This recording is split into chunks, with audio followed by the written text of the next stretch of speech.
This legislation should look familiar.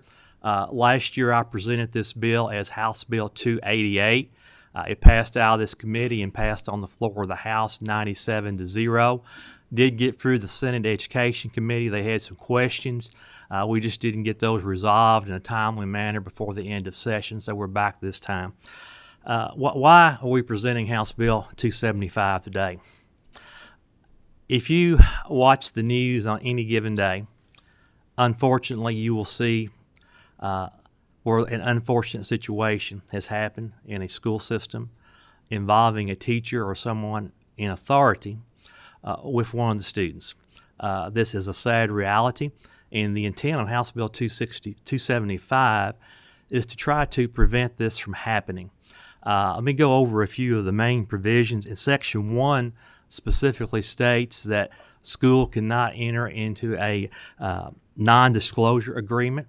Not only public schools, over in the bill where it talks about the certified non-public schools, that is also added to that section of the language.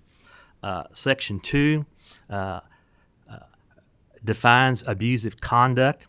It means conduct involving a minor or student, involving sexual misconduct and conduct subject to mandatory reporting procedures.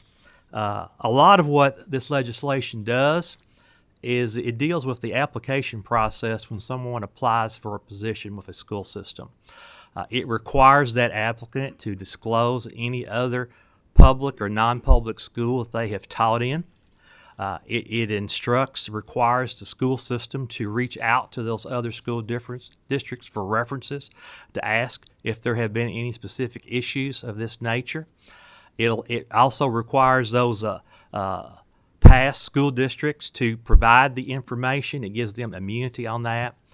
So that's part of it. We're trying to screen out. Let me share a situation, a real life situation for someone I know, and this was before I came into service in the General Assembly. I know a family who had a young teenage daughter. I believe she was a junior or senior in high school. A teacher was making unwanted sexual advances toward this young lady. The parents found out. They started investigating. They discovered that this teacher had actually been employed in another school district not far away, and the same situation had happened. So what happened is that teacher just resigned their position. No investigation was ever completed. There was no record of this incident anywhere for this this new school district to know this had happened. So that's kind of the premise for this application process, and part of why I felt compelled to bring this legislation forward. And then in 2022, there was a series of articles by the Lexington Herald-Leader that highlighted just how significant this issue is. And since that time, like I say, I continue to see these issues. So that's just a little background into the allegation part of it, that process. There's also, in subsection 2 of that section 2, it details the process that will take place when the allegation is made. When the student, that young person, makes an allegation to somebody in the school system, they are required to report that to the principal. The principal is required to document that allegation and submit that reported allegation to the superintendent. The superintendent is required to conduct an investigation, and they are required to complete that investigation, whether that teacher or whether that employee stays employed by the school district or not. That way, there is a completion to that. It will come to completion one way or another. So if there is truth to the allegation, it would stay in that permanent record. Obviously, there are other, in KRS 161, there are some reporting guides. The superintendent's required to report this type of situation to EPSB for them to review. But this is on the local level. Section 4 of the bill also addresses certified non-public schools.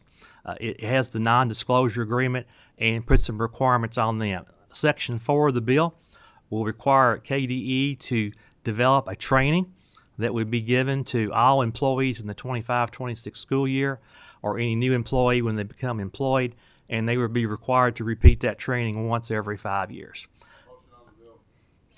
Okay, I appreciate that, but I'd like at this time for my guest to share her statement. My name's Katomi Okakura, and I'm a student at the University of Kentucky and a graduate of Kentucky K-12 schools, where I learned from some of the most amazing teachers. I'm here today to voice my support for House Bill 275, not only as a student, but as a survivor of grooming and sexual abuse carried out by my high school teacher.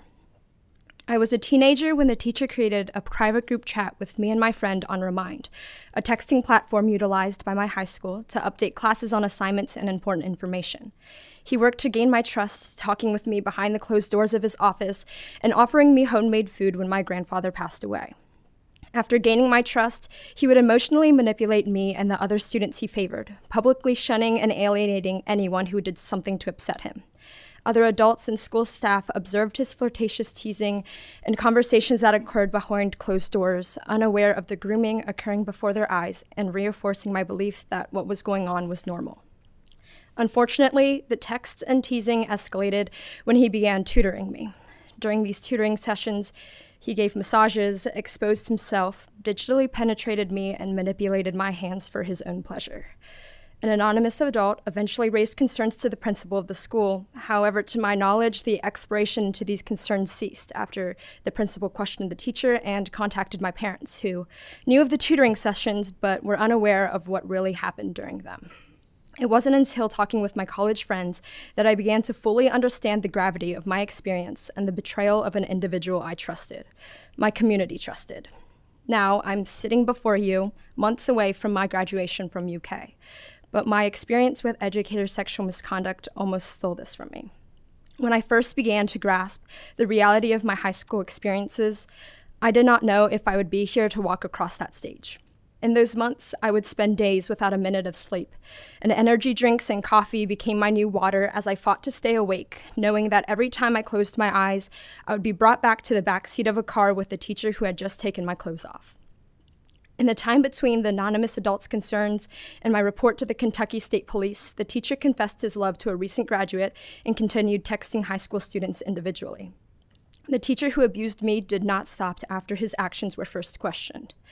And I wish I could tell you that my experience is unique. But since I last sat here before the Education Committee less than a year ago, I've had friends, community members, teachers, and strangers tell me their story or a story that happened in their community. I was not the first person to experience educator sexual misconduct in Kentucky, and I'm not the last.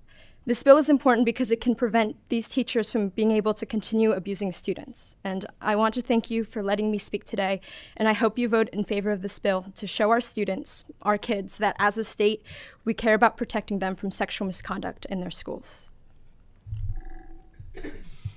Katomi, thank you for coming forward and sharing your story. I know it was not easy. Mr. Chair, would be glad to entertain any questions from the committee.